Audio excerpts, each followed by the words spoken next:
السلام عليكم ورحمة الله تعالى وبركاته. أصحاب سو دوادا واني سلامي ملول بدونيد كجوكتان أصحابي شقالو إنك قريها نو جوغان اسك إلالينا شقالها دي كو جوكتو هدوا فيديوغان سفي عنو لما يسو اسك إلالي شقالها دي كو جوكتو markii hore shaqaalooyinka dhibkeena waxay ahayd tuugnimo iyo inay meelaha ku kaadiyaan aragti meel loogu targelin inay ku kaadiyaan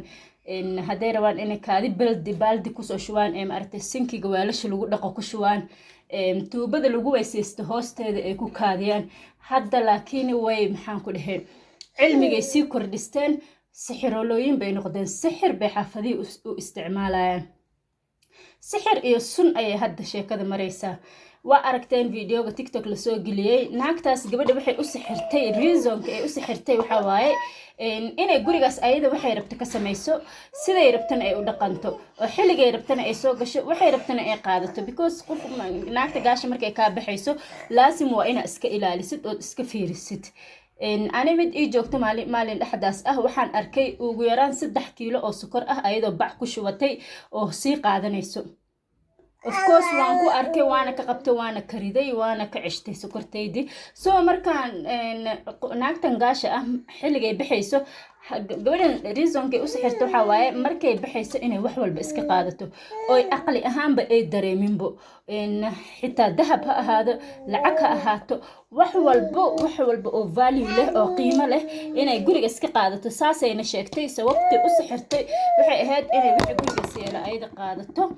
oo yani qof weydiinana u jirin because qof sixran of course wax ma weydiin karo hatta ma dhihi karto waxa inta u wadaa saan waxa u sameysay cunada siday rabto cunada waxay ugu dareysay sun yani wallahi dadkan dad la aaminay ma aha waa balaayo loo baahanti la sheegayo waa balaayo loo baahan yahay waaye soo iska ka digtoona wanaag shaqaale haday ku joogto jikadaada ku aaminin ciyaalkaada ku aaminin mar walbana guriga aad kaarta ku shido iskana fiiri kuwa bacyaha wataan markay soo galayaan bacbay wataan bal waxay ku wadaan kala sheegaday xitaa haday rabto waxay iskaaga soo ridaysaa hal maro hatta ha ahaato mid go ahaan iskaaga soo ridi go ama funaanad ama waxba iskaaga soo ridi xitaa ay xiranaynin waxay ugu soo ridaysa sababta ugu soo ridaysa maxaan taqaanay markay baxayso inay wax alaab ku dhex duubto ay wax ku dhex duubto aniga waxaan arkay iyadoo go ay wadatay oo maartay gaalada badana ay saartaan xilliyada qabowga go'i ayay ku dhex duubtay sokorti soo ma dareemaysid adin waxa iska maleeyay go'eedi waxa dhahaysaa okay 12 saac bare baxda qabow ayaa soo dhacay marka meel yar dheerna way u socotaa soo waxa way sii huganaysaa waa been tuuganimo wax u wadato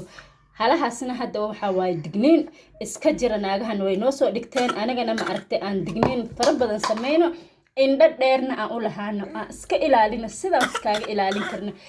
kamera xitaa wadidna guriga ku xiro meel walba kamera ku xiro una sheeg waxa tirada kameradaas way ku duubaysaa ogow